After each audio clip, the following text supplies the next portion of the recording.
Di dataran tinggi Sulawesi Selatan, terhampar negeri yang selalu diselimuti kabut, dikenal sebagai Tanah Toraja. Orang luar menyebutnya negeri di atas awan karena puncaknya menembus langit. Sejak ratusan tahun lalu, masyarakat di sini percaya leluhur mereka turun dari langit menggunakan tangga emas. Kepercayaan itu diwariskan turun-temurun melalui nyanyian dan ritual. Namun di balik cerita indah itu, tersimpan misteri yang membuat para peneliti kebingungan. Mengapa motif tangga dan bintang selalu muncul di ukiran rumah adat Toraja? Ada yang mengatakan itu hanyalah seni. Tetapi, sebagian tetua bersumpah itu adalah peta menuju dunia leluhur. Hingga kini, tak ada yang benar-benar tahu kebenarannya. Di sebuah desa kecil bernama Bori, tinggal seorang pemangku adat yang dikenal sebagai Tomembali Puang. Dia dipercaya mampu memanggil roh leluhur untuk memberikan nasihat. Saat bulan purnama, ia berdiri di tengah lapangan batu menhir, memukul gong 3 kali, dan memanggil nama-nama yang telah meninggal. Orang-orang bersumpah mereka mendengar bisikan dari arah hutan. Kisah ini membuat banyak orang dari desa lain datang meminta pertolongan. Ada yang ingin tahu nasibnya, ada yang ingin bicara dengan keluarga yang telah tiada. Namun, pemanggilan arwah ini tidak bisa dilakukan sembarangan.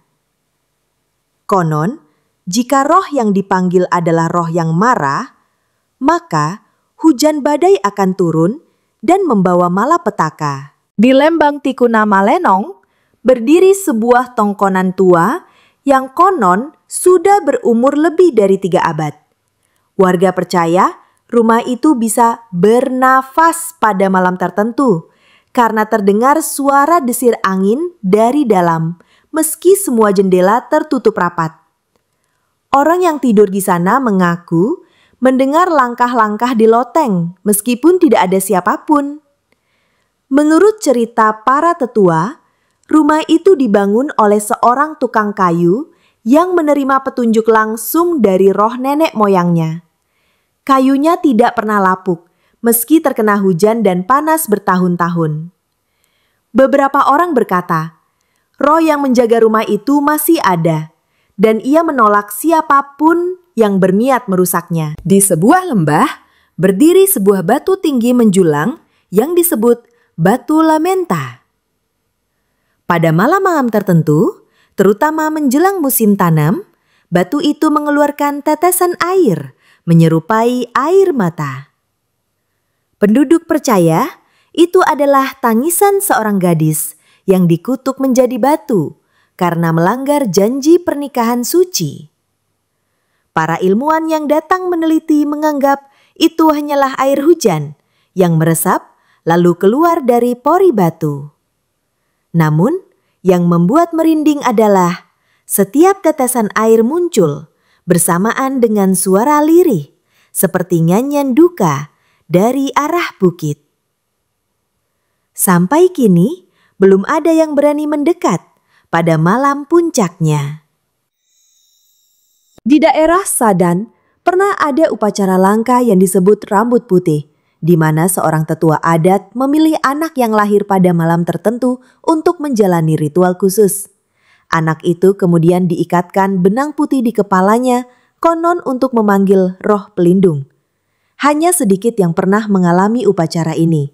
Ritual ini dipercaya bisa membuat anak tersebut memiliki indera keenam dan mampu melihat hal-hal gaib. Namun, beban yang harus ditanggung pun berat. Beberapa yang menjalani upacara itu mengaku sering diganggu mimpi buruk dan bayangan aneh.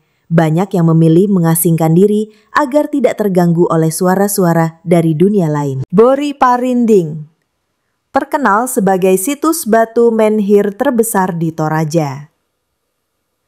Ribuan batu tegak menjulang, masing-masing dipercaya sebagai penanda roh yang telah naik ke langit. Saat matahari terbit, bayangan menhir membentuk pola yang dipercaya merupakan pesan dari leluhur. Beberapa peneliti memotret pola bayangan itu dan menemukan bentuk menyerupai bintang dan panah yang menunjuk ke arah gunung tertentu. Penduduk desa percaya itu adalah arah menuju gerbang langit. Namun, tidak ada yang berani menelusuri gunung tersebut, karena konon dijaga oleh roh penjaga yang tak bisa dilihat dengan mata biasa. Ada cerita yang beredar di kalangan pemburu hutan Toraja tentang pasar roh. Konon, pada malam tertentu di tengah hutan terdengar hiruk-pikuk seperti pasar. Suara tawar-menawar, derap kaki, dan bunyi koin terdengar jelas, padahal tidak ada satupun manusia di sana. Beberapa orang yang penasaran mencoba mencari sumber suara, tetapi malah tersesat berhari-hari meski mereka hanya masuk sebentar. Ketika kembali, mereka mengaku melihat orang-orang berpakaian adat kuno yang berdagang benda-benda bercahaya. Barang itu tidak bisa dibawa pulang karena menghilang begitu keluar dari hutan. Tangga batu di dekat Rantepau adalah jalur yang sudah dipakai ratusan tahun untuk menuju pemakaman di tebing. Namun, kadangkala ada bercak merah di beberapa anak tangganya seperti darah segar. Warga percaya itu adalah tanda bahwa ada kematian yang akan segera terjadi di desa. Orang tua di desa mengingatkan agar tidak melangkahi bercak itu. Konon, yang berani melakukannya akan mendapat mimpi buruk selama 7 malam. Dalam mimpi itu, seseorang berpakaian hitam akan berdiri di ujung tangga, memanggil pelan, lalu menghilang. Di Toraja ada tradisi Mah Nene, di mana jasad leluhur dikeluarkan dari kubur, dibersihkan, dan dikenakan pakaian baru. Namun, di salah satu desa terpencil, beredar cerita bahwa pernah ada jasad yang berjalan sendiri menuju rumahnya. Warga menyebutnya To Makula. Orang yang menyaksikan bersumpah melihat jasad itu melangkah perlahan, matanya kosong, dan pakaian adatnya berkibar tertiup angin. Ia berjalan melewati sawah, lalu berhenti di depan rumahnya seolah hendak masuk. Tak lama kemudian, ia kembali ke liang kubur tanpa bantuan siapapun. Pada suatu malam, pesta adat Rambu Solo. Ketika asap dupa naik ke langit, warga melihat cahaya aneh membentuk gambar di antara awan.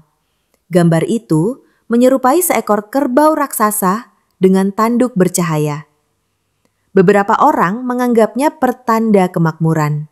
Namun, ada juga yang merasa itu adalah peringatan. Keesokan harinya, seekor kerbau belang milik tetua adat ditemukan mati tanpa luka sedikit pun di tubuhnya. Para dukun adat segera mengadakan ritual penenangan, khawatir roh kerbau itu marah. Hingga kini, warga percaya lukisan di langit adalah pesan langsung dari dunia roh. Di desa Ketekesu, beberapa warga mulai melaporkan kejadian aneh, bayangan yang bergerak tanpa sosok. Pada sore hari, saat matahari condong, bayangan itu terlihat berjalan di antara rumah-rumah. Kadang berhenti di depan pintu, lalu menghilang. Tak ada yang tahu dari mana asalnya. Seorang tetua mengatakan bayangan itu adalah roh penjemput yang datang sebelum kematian seseorang. Anehnya, setiap rumah yang disinggahi bayangan itu memang kehilangan salah satu penghuninya beberapa hari kemudian. Orang-orang kini menutup pintu rapat-rapat saat senja tiba. Tebing Batu Tumonga terkenal karena deretan kuburan gantungnya. Namun di bagian yang jarang dijangkau, terdapat sebuah liang berwarna hitam legam yang dipercaya sebagai makam seorang dukun terkuat. Warga menamainya Liang Puang Lolang. Konon, siapapun yang masuk tanpa izin akan mendengar suara napas berat di telinganya, meski tidak ada siapapun di sana. Beberapa penjelajah yang mencoba memotret dalamnya mengaku hasil fotonya penuh kabut, bahkan kamera mereka rusak tanpa sebab. Suatu malam di musim kemarau, warga Lembang Simbuang dikejutkan oleh hujan bunga melati. Ribuan kelopak turun dari langit, mengisi jalan dan atap rumah. Aromanya harum menusuk, tetapi membuat sebagian orang pusing. Tetua adat berkata, itu adalah tanda kedatangan roh bangsawan yang baru meninggal. Mereka percaya bunga-bunga itu adalah karpet penyambutan dari alam baka. Namun, beberapa pemuda bersumpah melihat sosok perempuan berambut panjang berjalan di antara kelopak, lalu lenyap di tikungan jalan. Di sebuah tongkonan tua, tergantung genta perunggu yang hanya digunakan saat pesta adat besar. Namun, pada tengah malam, genta itu sering berdentang sendiri. Suaranya nyaring memecah kesunyian. Penduduk yang mencoba memeriksanya tidak menemukan siapapun di sekitar genta. Menurut cerita lama, setiap kali genta berdentang sendiri, itu berarti ada roh leluhur yang ingin mengingatkan akan bahaya yang mendekat. Sejak itu, warga mulai menghitung setiap dentang, mencari pola pesan yang tersembunyi. Suatu pagi, petani di Rante Bua menemukan bekas tapak kaki membara di tengah sawahnya. Jejak itu seperti milik manusia, namun terlalu besar dan meninggalkan bau hangus yang aneh. Bekas pijakannya tetap panas meski disiram air berkali-kali. Warga menghubungkannya dengan legenda Tok Barani Api, makhluk penjaga harta leluhur yang bisa membakar siapa saja yang mencoba mencuri. Malam berikutnya, cahaya merah terlihat melintas di langit menuju arah gunung, seolah mengawasi dari kejauhan. Di dekat makam Batu Londa, beberapa orang mendengar suara seruling yang sangat indah, seperti dimainkan oleh tangan ahli. Namun, suara itu berasal dari dalam liang kubur tua yang sudah tertutup batu besar. Ketika para pemuda mencoba mengangkat batu itu, suara seruling berhenti mendadak, dan udara di sekitar menjadi dingin menusuk tulang. Seorang tetua melarang mereka melanjutkan, berkata bahwa itu adalah musik penuntun roh, dan siapapun yang mengganggu akan ikut dipanggil. Sebuah pohon beringin raksasa di Desa Barupu dikenal sebagai tempat tinggal roh penjaga desa. Suatu malam, seorang anak melihat puluhan pasang mata menyala dari sela-sela akar dan ranting pohon itu. Mata-mata itu mengikuti gerakannya sampai ia lari ketakutan. Keesokan harinya, warga menemukan ukiran aneh di batang pohon, seperti simbol matahari dan bulan bersatu. Beberapa percaya itu adalah tanda peringatan bahwa pintu dunia lain di bawah pohon akan segera terbuka. Sungai Sadan yang mengalir tenang berubah mencekam ketika suara lonceng terdengar dari bawah air.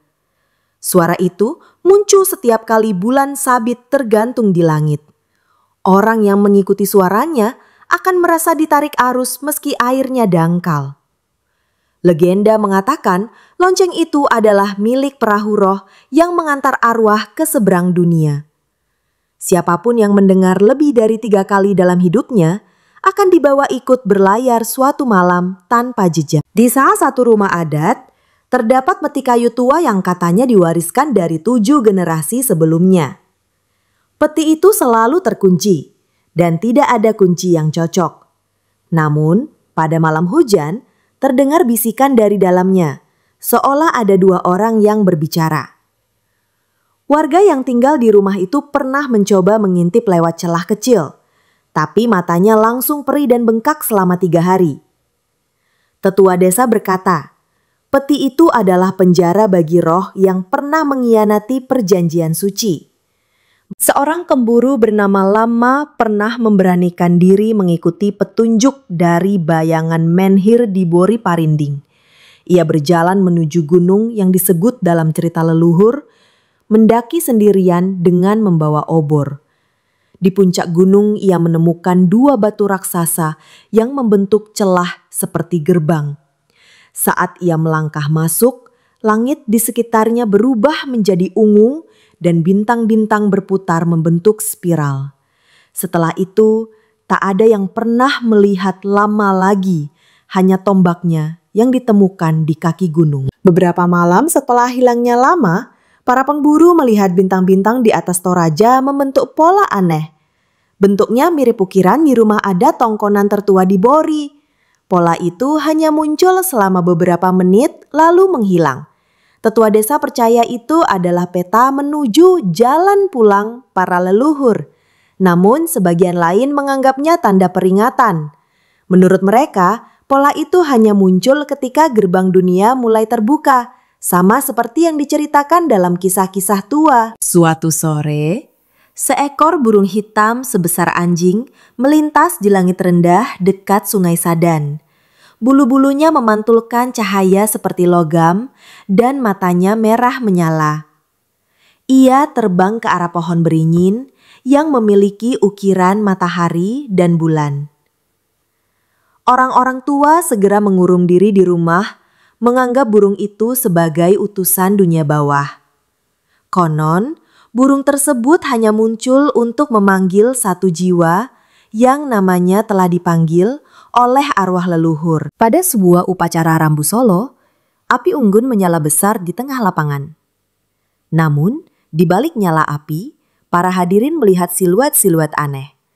Orang-orang berpakaian perang kuno, membawa tombak dan perisai. Mereka berdiri diam, seolah mengawasi. Beberapa pemuda mencoba mendekati api, namun siluet itu lenyap seketika.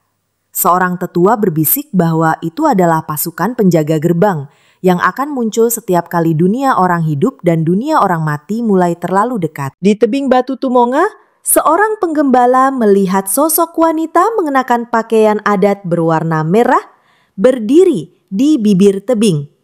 Ia melambaikan tangan, tapi wajahnya tidak terlihat jelas. Saat penggembala mendekat, wanita itu menghilang seperti asap. Keesokan harinya, ditemukan kain merah yang sama di salah satu liang kubur yang sudah tertutup rapat selama puluhan tahun. Tidak ada yang berani mengambilnya, takut itu adalah milik roh yang sedang mencari pengganti. Beberapa malam kemudian, suara nyanyian terdengar dari antara batu-batu menhir Bori Parinding. Nyanyian itu indah namun asing, menggunakan bahasa kuno yang hanya dimengerti oleh sedikit tetua. Salah satu tetua yang hadir mengartikan sebagian liriknya. Gerbang terbuka, darah harus dibayar. Kata-kata itu membuat semua yang mendengar merinding, karena artinya sama persis dengan legenda yang memperingatkan datangnya malam darah pertama. Puncak Gunung Sesean memancarkan cahaya biru pucat pada malam-malam tertentu. Penduduk yang melihatnya dari jauh mengatakan cahaya itu berdenyut seperti nafas. Beberapa pemuda yang mencoba mendaki malah kembali dengan wajah pucat, mengaku mendengar bisikan memanggil nama mereka. Tetua percaya bahwa cahaya itu adalah tanda bahwa dunia roh sedang mengamati dunia manusia. Jika cahaya berubah menjadi merah, itu berarti keseimbangan akan runtuh dan Toraja akan dilanda bencana besar. Tanpa tanda-tanda gunung meletus, hujan abu hitam turun di lembang Tikuna Malenong. Abu itu terasa dingin dan meninggalkan bekas gelap di kulit, seperti arang. Warga yang terkena terlalu lama merasa pusing dan mimpi buruk di malam hari. Seorang dukun adat mengatakan abu itu berasal dari dunia bawah, dikirim oleh roh marah sebagai peringatan. Mereka lalu mengadakan ritual pembersihan besar-besaran, tetapi abu terus turun selama 3 hari berturut-turut. Beberapa anak bidesa mulai muncul tanda merah di telapak tangan mereka. Bentuknya mirip tanduk kerbau yang berputar, sama seperti simbol yang ditemukan di batang pohon beringin. Tanda itu muncul tiba-tiba, lalu hilang keesokan harinya. Tetua mengatakan anak-anak itu adalah penanda gerbang. Mereka yang secara tidak sadar akan membuka jalannya roh. Orang tua mereka kini menjaga dengan ketat, takut anak-anak itu dibawa pergi saat malam purnama. Pada suatu malam gelap, suara teriakan panjang menggema di seluruh lembah. Suaranya seperti manusia, tapi berasal dari langit. Teriakan itu berlangsung 3 kali, lalu diikuti oleh keheningan yang menekan. Esok harinya, burung-burung menghilang dari desa. Semua binatang ternak gelisah dan menolak makan. Tetua berkata, itu adalah panggilan terakhir sebelum gerbang terbuka sepenuhnya.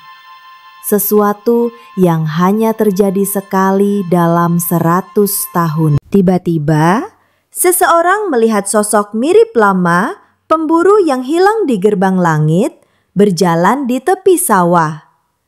Namun, saat didekati, wajahnya bukan milik manusia, melainkan kosong seperti topeng tanpa mata dan mulut. Bayangan itu mengangkat tombak yang dulu dimilikinya, lalu menunjuk ke arah gunung sesean yang kini bercahaya merah samar.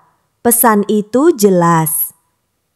Waktu yang ditakutkan dalam legenda sudah semakin dekat. Malam itu, hampir seluruh tetua desa bermimpi hal yang sama. Sebuah pangga emas membentang dari langit. Di ujungnya berdiri sosok bertudung hitam. Sosok itu memanggil mereka satu persatu, menyebut nama dengan suara berat seperti bergema di dalam bumi. Ketika mereka terbangun, beberapa menemukan telapak tangannya tertulis simbol tanduk kerbau berputar. Simbol itu sama seperti tanda yang muncul di tangan anak-anak beberapa minggu sebelumnya. 3 pemuda pemberani memutuskan mendaki Gunung Sesean yang kini memancarkan cahaya merah terang. Mereka membawa perlengkapan dan doa dari dukun adat, berharap bisa mengetahui sumber fenomena itu. Di perjalanan, mereka menemukan batu-batu berukir yang tidak pernah dilihat sebelumnya. Ukiran itu menggambarkan manusia dan roh duduk di meja yang sama, memegang tanduk kerbau di tangan kanan mereka. Saat malam pertama di lereng gunung, hujan turun tanpa air, melainkan suara. Terdengar ratusan orang berbicara dalam bahasa kuno, bercampur nyanyian dan tawa. Suara itu membuat kepala mereka pusing, seakan memaksa pikiran mereka mengerti. Salah satu pemuda mengaku mendengar kalimat jelas, "Gerbang akan dibuka dengan darah dari dunia ini." Kata-kata itu membuat mereka sadar bahwa ritual besar sedang disiapkan.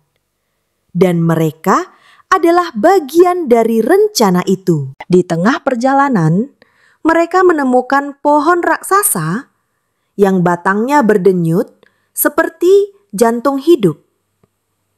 Dari celah batangnya mengalir cahaya merah muda. Dan terdengar suara nafas pelan. Saat salah satu dari mereka mencoba menyentuh, pohon itu berdetak lebih cepat, dan bumi di sekitarnya bergetar. Mereka segera mundur, menyadari pohon itu mungkin adalah penghubung langsung antara dunia manusia dan roh. Di ketinggian mendekati puncak, mereka kembali bertemu sosok yang mirip lama. Kali ini, wajahnya sudah memiliki mata yang bersinar biru dan ia berbicara. Suaranya berat namun jelas. Kalian membawa kunci terakhir. Ia menunjuk pada tombak yang dibawa salah satu pemuda yang ternyata adalah tombak peninggalan leluhur. Lama menjelaskan bahwa tombak itu bisa menutup gerbang, tetapi dengan harga yang sangat tinggi, nyawa pemegangnya. Akhirnya mereka tiba di dua batu raksasa yang membentuk celah. Cahaya merah membanjir dari celah itu, dan di dalamnya tampak bayangan ribuan sosok berdiri tanpa suara menatap keluar. Udara di sekitarnya berat, sulit dihirup. Dari celah itu keluar sosok tinggi berkulit pucat dengan tanduk melengkung. Ia membawa genta emas dan memukulnya sekali.